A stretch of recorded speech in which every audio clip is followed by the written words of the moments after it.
Mari kita berdoa. Terima kasih Tuhan karena Engkau begitu baik mempertemukan kami di sini.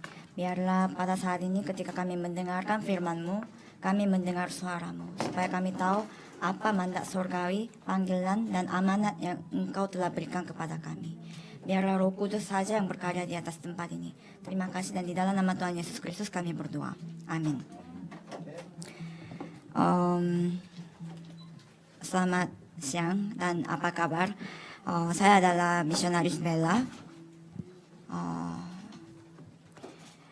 Saya sangat berterima kasih kepada Tuhan Allah karena setelah 1 tahun ini saya dapat bertemu dengan saudara kembali.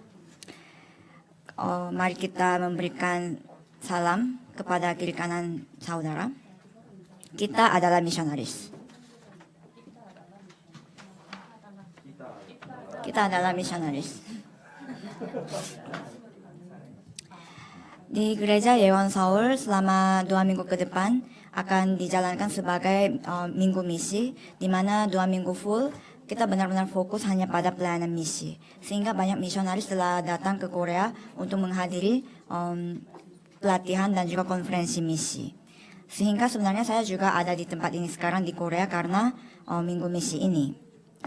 Saya harap supaya mulai titik hari ini kita mengerti apa maksudnya misi dalam hidup kita. Kita mulai merenungkan apa itu misi di dalam hidup kita supaya kita semua menjadi jemaat yang menemukan apa perjanjian Tuhan terhadap kita di dalam pelayanan misi tersebut. Saya memberkati saudara di dalam nama Tuhan Yesus Kristus supaya Roh Kudus berkarya supaya saudara dapat mengerti. Kita harus ketahui bahwa gereja Yeon ini, gereja Yeon di Seoul telah didirikan karena untuk pelayanan misi. Dan sebenarnya setelah saya diutus sebagai misionaris, saya bisa merasakan itu lebih jelas. Bagaimana semua gereja dan segala-galanya itu berjalan dan melakukan pelayanan berpusat hanya pada misi. Karena itu hari ini, lewat firman hari ini, saya mau supaya kita semuanya melihat bagaimana Tuhan Allah telah menjalankan misi ini di masa lalu kita, sekarang dan masa depan. Dan bagaimana sebaiknya kita harus mempersiapkan misi di masa depan. Itu yang kita mau coba lihat hari ini. Kita tahu bahwa kita sekarang hidup. Artinya kita sedang tinggal pada hari ini. Kita dapat tinggal pada hari ini itu berarti ada masa lalunya kita. Ada masa-masa lalu pada kita yang sebelum hari ini. Dan pada saat kita tinggal pada saat ini, apa yang kita mau persiapkan adalah masa depan. Pasti semua jemaat melakukan hal ini dan ada di dalam proses ini. Sebenarnya saudara harus ketahui masa lalu, sekarang, dan masa depan ini semuanya dimiliki oleh orang yang tidak percaya, baik orang yang percaya. Semua orang di dunia, semua orang yang tinggal di dunia punya masa lalu, sekarang, dan masa depan. Semuanya punya cerita sendiri, semuanya sedang tinggal pada saat ini, dan semuanya sedang merancang masa depan mereka. Tetapi yang penting adalah apa yang menjadi patokan hidup saudara, apa yang mendorong hidup saudara. Tergantung apa yang menjadi patokan hidup saudara, itu menghasilkan hasil yang sangat berbeda. Contohnya, kalau misalnya patokan hidup saudara adalah uang atau keberhasilan, pasti saudara dapat patokan tersebut karena masa lalu saudara tersebut. Saya sangat susah di masa lalu saya karena tidak ada uang, saya tidak punya posisi, saya tidak punya jabatan, sehingga saya begitu kehidupan saya susah. Karena itu saya sekarang harus bekerja begitu rajin menghasilkan uang, dan di masa depan saya harus cari pekerjaan yang lebih baik lagi supaya saya bisa menghasilkan uang yang lebih banyak. Dan ceritanya semuanya patokannya ada di mana? Semuanya ada pada uang, karena orang tersebut hanya hidup berpatokan pada uang. Dan hidup demi diri sendiri, ataupun uang, ataupun keberhasilan, atau pekerjaan, semuanya hal yang sama. Ini semua adalah hal yang datang dari dunia, bukan dari Tuhan Allah. Pokoknya saya mau hidup nyaman di dunia, itu intinya. Tetapi bagaimana dengan anak Tuhan? Anak Tuhan yang telah memperoleh keselamatan, yang harus menjalani kehidupan untuk melakukan pekerjaan kerajaan Allah. Bagaimana sebaiknya anak Tuhan Allah hidup? Apa yang harus menjadi patokannya anak Tuhan Allah? Kita tahu bahwa hanya Kristus, kerajaan Allah, dan Roh Kudus. Yaitu kita harus ketahui bahwa semua masalah yang ada pada hidup kita, semua yang terjadi dalam hidup kita, walaupun tetap selalu sama, tetapi semuanya Kristus yang telah menyelesaikannya. Kristus yang telah menyelesaikannya di atas kayu salib. Dan itu yang kita harus akari, itu yang kita harus ukirkan dalam hidup kita. Dan apapun yang kita kerjakan, apapun yang saudara lakukan, pekerjaan apa yang saudara mau lakukan, semuanya itu harus diarahkan. Arahnya harus pada kerajaan Allah. Dan untuk itulah kita harus mendapatkan pimpinan Roh Kudus. Karena apa yang kita mau lakukan di sini bukan kepentingan kita, bukan apa yang kita mau, tetapi pekerjaan kerajaan Allah. Karena itu caranya bukan dari kita juga, tetapi caranya hanya dari Roh Kudus. Dan ukiran dari Kristus, dan juga hidup arah pada kerajaan Allah, dan juga mendapatkan bimbingan Roh Kudus. 3 step ini, 3 tahap ini harus terbiasa dalam hidup kita, harus menjadi natur dalam hidup kita. Jika tidak, itu membuat kehidupan iman kita sangat susah. Selalu ada pertanyaan, selalu jatuh bangun, tidak ada perubahan. Tetapi saya tahu bahwa walaupun kita menyadari hal itu, walaupun kita mengetahuinya, ini tidak terjadi dengan gampang. Ini tidak terjadi dengan begitu saja. Memang pada saat kita beribadah, pada saat kita mendengar khotbah, kita mengerti. Tetapi sebenarnya sangat susah untuk dikerjakan. Tetapi walaupun tidak bisa lakukan, walaupun jatuh bangun, ada caranya supaya lebih gampang kita berpusat pada Kristus, kerajaan Allah dan Roh Kudus. Dan caranya itu adalah arah hidup kita ini, semua yang kita kerjakan ini, kita arahkan ke pelayanan misi. Mungkin saudara kurang mengerti, kok tiba-tiba kita harus arahkan kehidupan saya pada pelayanan misi. Tetapi saya memberkati saudara supaya oleh kasih karunia Yesus Kristus, saudara dapat mengerti mengapa pada saat kita mengarahkan semuanya pada misi, Tuhan Allah menjadikan kehidupan iman kita lancar. Sebagai yang pertama yang kita harus lihat adalah misi kita di masa lalu, misi masa lalu. Seperti saya tadi bilang, kita semua punya masa lalu. Itu bisa saja hal yang buruk, hal yang tidak enak dalam hidup kita. Dan mungkin masa lalu itu sehingga menjadi apa? Luka. Menjadi hal yang membuat kita tidak bisa berkembang dan bertumbuh. Tetapi sebaliknya, kadang hal yang buruk itu juga bisa saja menjadi sebuah pijakan dasar bagi kita untuk kita bangun. Tetapi saudara harus ketahui, bagi anak Tuhan Allah, bagi jemaat Tuhan, tidak ada namanya masa lalu yang kebetulan. Artinya semua masa lalu itu terjadi karena Tuhan perlukan. Untuk apa? Pelayanan misi, seperti itu. Jadi Tuhan Allah sebelum penciptaan dunia ini, Ia telah memanggil kita supaya kita mendengar firman Tuhan, dan oleh firman tersebut kita menemukan amanat untuk kita kerjakan di muka bumi ini. Tetapi masalahnya adalah pada saat kita mendengarkan firman Tuhan, kita sadar, oh ya itu amanat saya, itulah yang Tuhan mau dalam hidup saya. Tetapi pada saat kita kembali ke kehidupan kita, realitas kita kembali lagi apa yang ada dalam patokan hidup kita, apa yang menjadi pusat hati kita. Sehingga masa lalu kita biarkan sebagai masa lalu. Kita tidak apa-apakan, tidak lihat rencana Tuhan di dalamnya, tetapi kita biarkan begitu saja.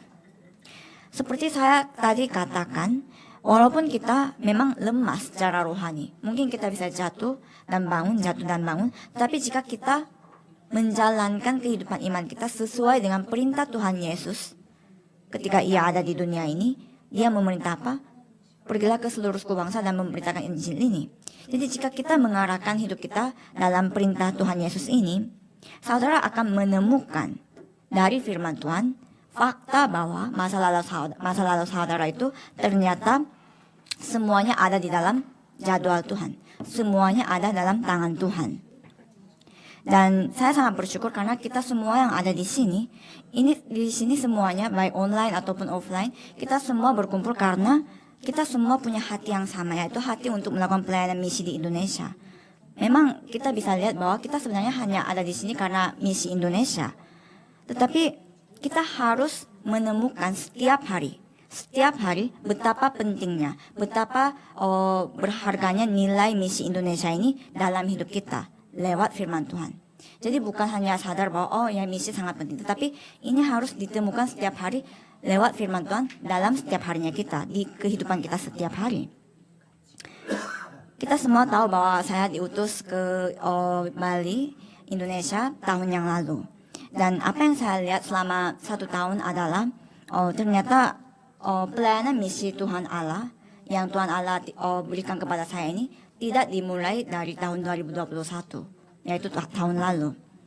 Kita pikir bahwa karena diutus tahun 2021 kita semua sudah mulai, misi Indonesia sudah mulai karena misionaris sudah diutus. Tetapi apa yang saya lihat di ladang adalah ternyata bukan itu. Tetapi adalah pada saat saya imigrasi pindah ke negara Indonesia pada saat saya masih kelas 3 SD. Pada saat itulah saya menemukan bahwa Tuhan Allah sudah memulai misi dalam hidup saya. Tetapi pada saat saya berada di ladang, saya menemukan hal yang baru lagi. Ketika saya pegang firman Tuhan, pegang perjanjian dan berdoa dan merenungkannya, ternyata saya melihat fakta bahwa bukan pada saat saya kelas 3 SD, tapi ternyata sebenarnya Tuhan Allah sudah memilih keluarga besar saya, keluarga saya, dan diri saya sebelum saya dilahirkan untuk misi ini. Dan saya melihat ini semua terjadi hanya karena Injil Kristus saja. Karena Injil Kristus ini, tiba-tiba kehidupan saya, perjalanan hidup saya, semuanya menjadi perjalanan perjanjian. Semuanya menjadi proses. Proses untuk apa? Proses untuk melakukan misi Indonesia. Artinya semua yang terjadi tidak ada yang namanya kebetulan. Tetapi kalau dipikir balik, tidak ada yang saya lakukan secara khusus untuk semua ini terjadi. Hanya saja saya melakukan apa? Ya hanya ada di dalam firman Tuhan. Jadi ya tidak bolos ibadah, pegang firman Tuhan seperti yang disuruh oleh pendeta, tetap pegang perjanjian walaupun tidak terjadi perubahan, tetap menghidupi kehidupan ini. Tidak ada yang saya lakukan, hanya itu saja. Dan saya hanya berkomunikasi dengan Tuhan Allah di dalam doa. Satu hal yang pasti, dengan memegang perjanjian, saya hanya berbicara kepada Tuhan Allah, berdoa dengan Tuhan Allah.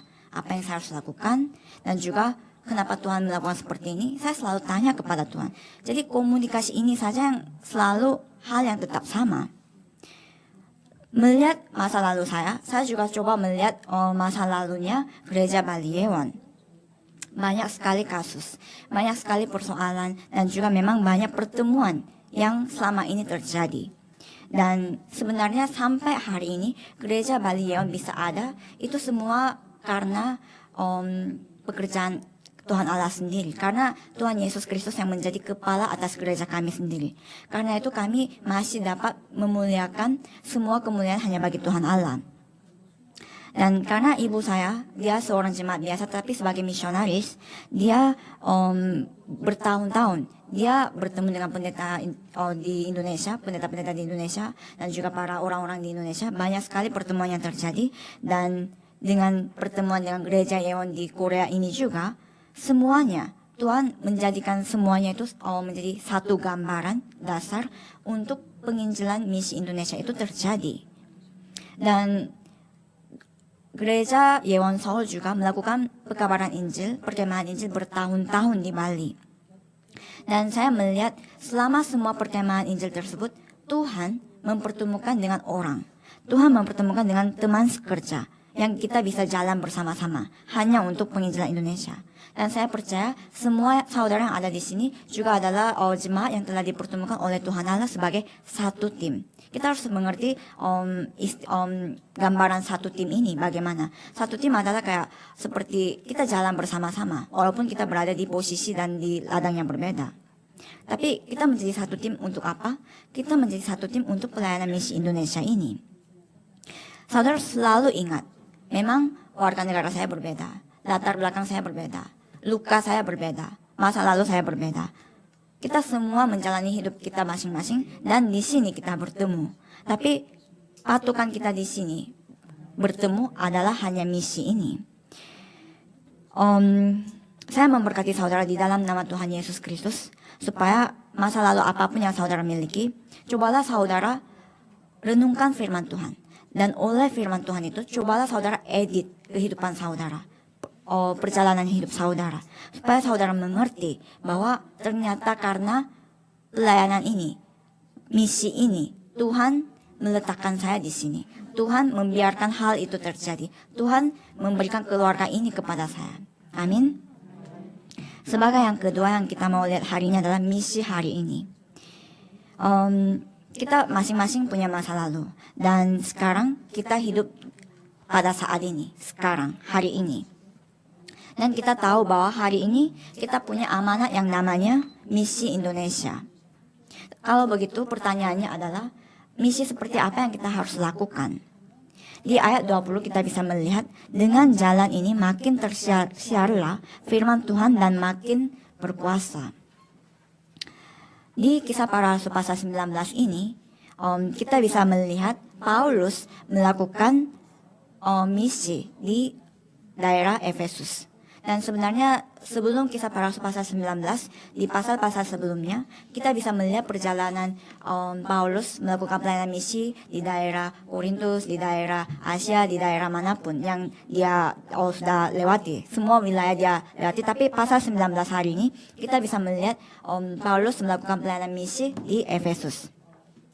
Dan kalau saudara baca pasal 19 ini sepenuhnya, apa yang kita bisa lihat adalah Paulus bertemu dengan murid. Dan kepada murid itu dia beritakan Yesus, Tuhan Yesus. Dan dalam nama Tuhan Yesus dia baptis murid-murid itu. Dan dia masuk ke bait Allah, rumah bait Allah atau sinagoge untuk memberitakan pekerjaan kerajaan Allah. Dan pada saat dia melakukan penginjilan seperti itu, orang Yahudi maupun orang Yunani semuanya mendengarkan firman Tuhan. Itulah jawaban yang Paulus terima. Dan bagi orang yang kerasukan roh jahat, orang yang dirasuki ini, ada juga jawaban yang ia terima di mana penyembuhan terjadi. Sampai-sampai nantinya dia dipenjarakan karena semua ini. Tetapi di ayat 20 kita bisa lihat bahwa dengan jalan ini makin tersiarlah firman Tuhan dan makin berkuasa. Intinya adalah firman Tuhan ini makin tersiar dan makin berkuasa. Kita tahu, karena kita selalu berkomunikasi dengan Kebaktian Bahasa Indonesia dan juga Gereja Yewon di Bali, bahwa banyak sekali bentuk ladang di Indonesia pada saat ini. Yaitu kita harus menjangkau para hamba Tuhan yang ada di sana, dan juga ada murid-murid penginjilan, dan juga ada ladang remnant, yaitu anak-anak sekolah minggu, dan juga ada ladang elit, dan juga ada ladang media, dan juga ada ladang perdukunan. Banyak sekali, dan juga banyak sekali agama-agama yang lain yang ada di Indonesia, di Bali itu. Di setiap ladang memang kita butuh berbagai bentuk pelayanan. Artinya bentuk pelayanan bisa berbeda-beda. Tetapi memang saat ini apa yang saya fokuskan jalankan adalah pelayanan untuk remnant. Karena itu bentuk yang saya lakukan, bentuk pelayanan yang saya lakukan adalah bentuk akademi. Itu maksudnya. Tetapi yang penting adalah bukan bentuk. Yang paling penting yang pertama adalah firman apa yang tersampai kepada mereka. Karena hanya firman Injil saja, Injil Yesus Kristus saja dapat menyelamatkan mereka, dapat menyembuhkan mereka. Dan itu yang mereka butuhkan. Dan firman yang dapat menyelamatkan mereka dan menyembuhkan mereka itu adalah hanya Injil Yesus Kristus saja. Tidak ada yang lain. Dan dengan jalan ini makin tersiarlah firman Tuhan dan makin berkuasa. Jadi firman Yesus Kristus ini yang harus tetap tersiar dan semakin berkuasa di ladang Bali dan di seluruh pulau Indonesia. Sebab itu kita yang ada di sini juga harus melakukan perang rohani bersama-sama. Karena kita tahu Roh Kudus tidak dibatasi waktu dan ruang, tetap bekerja, berkarya. Dan saya sangat mengerti sekali betapa pentingnya latar belakang doa pada saat saya di Bali. Karena ada satu kejadian di mana pada saat itu saya tidur. Dan saya tidur, tapi pada malam itu saya ditekan seperti mimpi buruk. Tapi tekanannya itu sangat nyata. Dan saya mau mengatakan Yesus Kristus karena kita kan tahu bahwa ketika kita mimpi buruk harus berseru atas nama Yesus Kristus. Jadi saya mau berseru atas nama Tuhan Yesus Kristus, tapi karena leher saya ditekan, dicekek, sehingga saya tidak bisa mengatakan satu kata pun. Tapi saya tetap berusaha untuk mengatakan dalam nama Yesus Kristus, dalam kuasa Yesus Kristus yang menjadi Raja sejati, Imam sejati, Nabi sejati, saya ikat semua kekuasaan kegelapan. Saya terus mengatakannya itu. Dan saya bangun, dan ketika saya bangun, saya masih mengucapkan hal itu. Dan saya sadar bahwa itu bukan mimpi, tetapi itu adalah realitas, di mana penekanan roh-roh jahat itu terjadi ketika saya tidur. Hanya saja kalau misalnya saya mungkin salah paham, mungkin saya bisa melihat itu sebagai mimpi buruk, tapi itu bukan mimpi buruk, tapi realitas rohani yang sedang terjadi di ladang Bali. Dan saya sadar pada saat itu di daerah tempat tinggal saya mulailah upacara agama lain, sehingga itu yang membuat mungkin saya sangat tertekan. Tetapi bukan hanya itu saja, tetapi itu adalah pada saat ada banyak hari-hari tertentu di mana banyak roh jahat berkuasa. Artinya pada saat saya bangun dan pada saat saya merenungkan firman Tuhan kembali, saya merasa bahwa walaupun saya dicekek atau ditekan, saya tidak begitu takut karena saya tahu latar belakang saya itu adalah kerajaan Allah, dan juga tentu saja ada begitu banyak jemaat yang mendoakan saya. Jadi ketika saya sangat lemah dan ketika saya memang berada di tempat di mana tidak bisa menyerukan nama Yesus Kristus karena ditekan seperti itu, tapi saya tetap tidak takut karena saya sangat mengerti dan jelas siapa saya. Hanya saja serangan tetap ada. Serangan tetap ada walaupun saya misionaris ataupun pendeta, karena itu yang mereka akan tetap kerjakan selama pelayanan ini terjadi. Artinya doa saudara di sini walaupun transparan, tidak kelihatan apa-apa, tetapi itu semuanya benar-benar di ladang misi, semuanya terkoneksi, terhubung. Sebab itu saya di Korea, jadi saya tidak ada hal yang saya bisa lakukan. Itu sebenarnya alasan, itu bukan sesuatu yang tidak bisa dikatakan sebagai alasan yang sah untuk tidak bisa melakukan apapun. Walaupun masa corona, tapi tetap kegelapan itu berkarya di sana, dan kita walaupun pakai masker ataupun tetap karantina di rumah, doa itu adalah sesuatu yang tidak dibatasi waktu dan ruang, dan sebab itu hal itu kita harus tetap jalankan setiap hari. Saya percaya saudara semuanya akan benar-benar fokus mendoakan hal ini dan tidak beristirahat mendoakan hal ini, karena saya merasakan secara nyata bagaimana ini berkarya di sana. Dan selain perang rohani ini, apa yang kita harus jalankan bersama-sama adalah sistem RUTC di Bali, yaitu sistem sinagoge atau rumah bait Allah.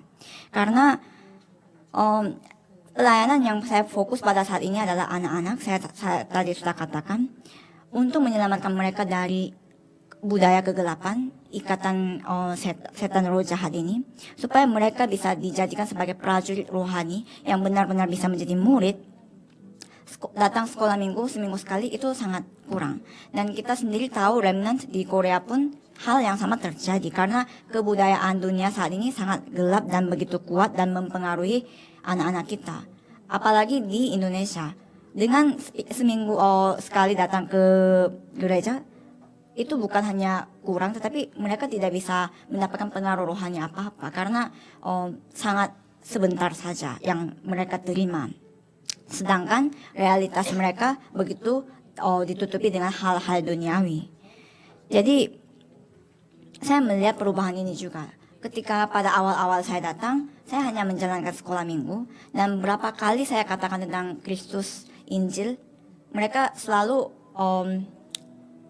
keliru bahwa banyak hal yang mereka kurang bisa tangkap, dan mereka masih terlihat jaraknya dengan saya terlalu jauh.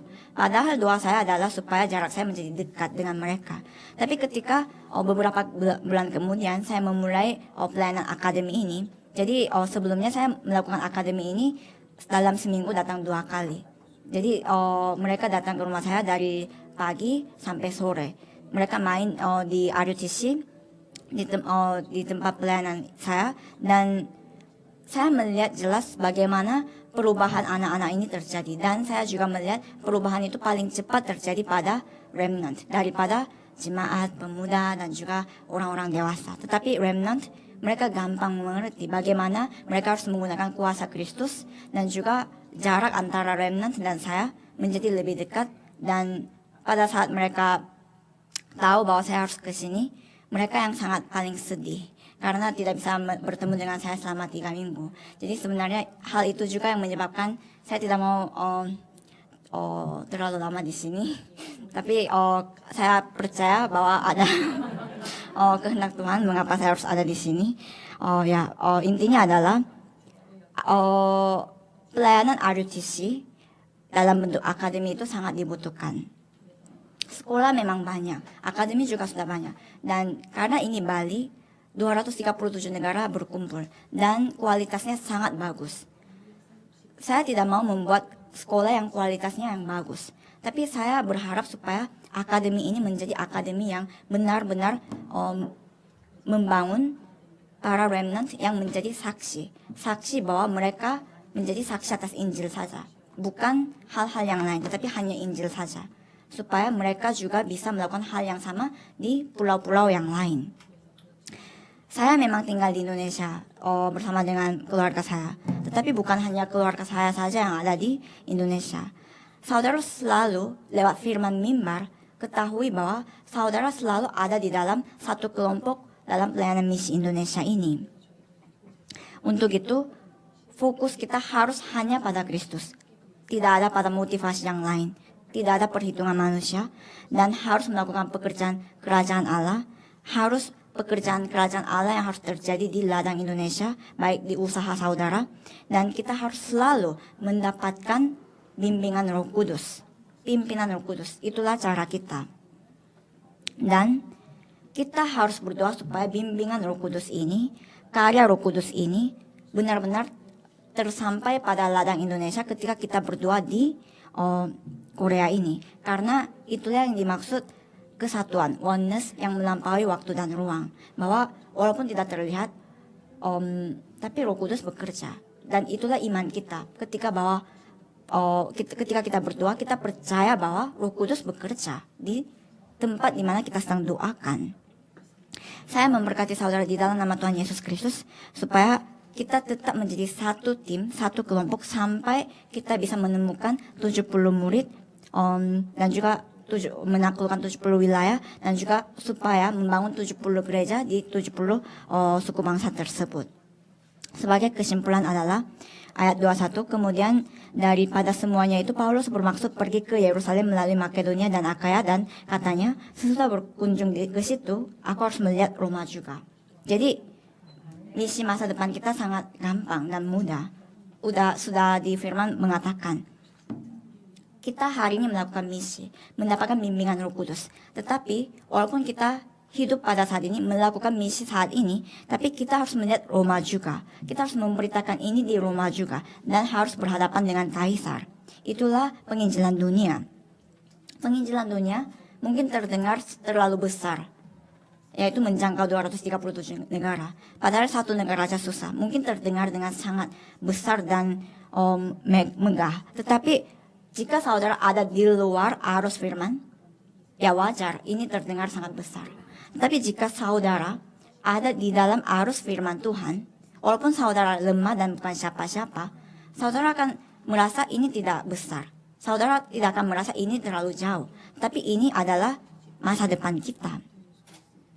Saya harap supaya saudara benar-benar pegang firman Tuhan, dan oleh firman Tuhan tersebut saudara bisa edit hidup saudara dan bisa merancang dan juga mendesain hidup saudara dengan doa supaya benar-benar saudara dalam hidup ini fokusnya selalu ada pada misi.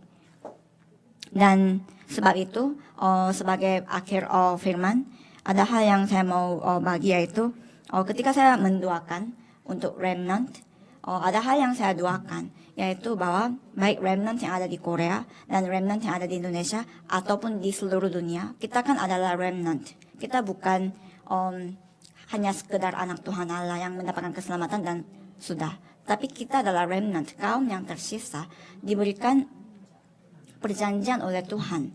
Dan apa masa depan remnant ini? Saya selalu bertanya, dan saya percaya masa depan remnant ini berbeda dengan apa yang saya lakukan saat ini. Sehingga itu membuat saya benar-benar dibangunkan secara rohani. Karena tergantung pada pilihan apa, keadaan kondisi rohani seperti apa yang saya miliki, masa depan remnant bisa berbeda. Dimana ketika saya memikirkan remnant ini, saya selalu memikirkan para anak-anak, para diakon yang ada di sini, dan juga para semua orang-orang dewasa yang saya kenal. Mereka semuanya punya anak-anak, dan saudara harus menjadi saksi. Ketika saudara benar-benar masuk dalam pelayanan misi Indonesia ini, harus lihat bagaimana ini semuanya terkoneksi dan terhubung sampai masa depan anak saudara. Dan masa depan anak saudara itu sangat beda ketika kita membicarakan pelayanan misi. Kita harus melihat Roma, harus memberitakan Injil ini di Roma dan menghadap Kaisar. Dan anak-anak kita yang akan melakukan pelayanan itu. Dan pada saat itu bukan hal yang susah bagi mereka, tapi hal yang sangat wajar. Karena Yesus Kristus, Injil Yesus Kristus yang sangat wajar dan harus yang kita miliki, yang mutlak ini ada pada kita. Tapi Tuhan sekarang membuat kita ada di padang gurun, melatih diri kita. Siapa yang bisa membuang pribadi kita, motivasi kita, perhitungan kita, dia yang akan masuk ke tanah Kanaan untuk melakukan penginjilan bersama-sama dengan masa berikut. Saya harap supaya kita semuanya bisa benar-benar menjangkau masa depan di mana melihat penginjilan Roma itu terjadi. Dan saya sangat bersyukur karena Tuhan Allah menjadikan kita satu kelompok, dan saya memberkati saudara semua di dalam nama Tuhan Yesus Kristus supaya pertemuan ini menjadi pertemuan yang seperti di Roma pasal 16, yaitu menjadi pertemuan yang memuliakan nama Tuhan sampai Injil surga ini diberitakan sampai ke seluruh suku bangsa. Mari kita berdoa. Terima kasih Tuhan Allah Bapa, kami benar-benar mengucapkan terima kasih karena Engkau telah memanggil kami sebagai imamat rajani untuk dapat mengerjakan tugas kami sebagai seperti nabi, imam, dan raja. Biarlah hal ini kami bisa lakukan di Korea, di Indonesia, dan melebihi itu sampai 237 bangsa. Dan biarlah Immanuel, Tuhan Allah itu selalu menyertai kami, dan kami selalu menjadi saksi atas hal ini. Sehingga apa yang kami saksikan hanyalah Kristus, Kerajaan Allah, dan Roh Kudus. Berkatilah kami supaya tidak ada perhitungan yang lain, tidak ada cara manusia dalam pelayanan misi Indonesia di masa ini, supaya hanya penginjilan yang sesuai dengan Alkitab saja yang terjadi di ladang kami masing-masing. Terima kasih Tuhan karena Engkau telah memanggil kami dan menjadikan kami satu tim. Semua kemuliaan hanya bagi Tuhan, dan di dalam nama Tuhan Yesus Kristus saja kami sudah berdoa. Amin.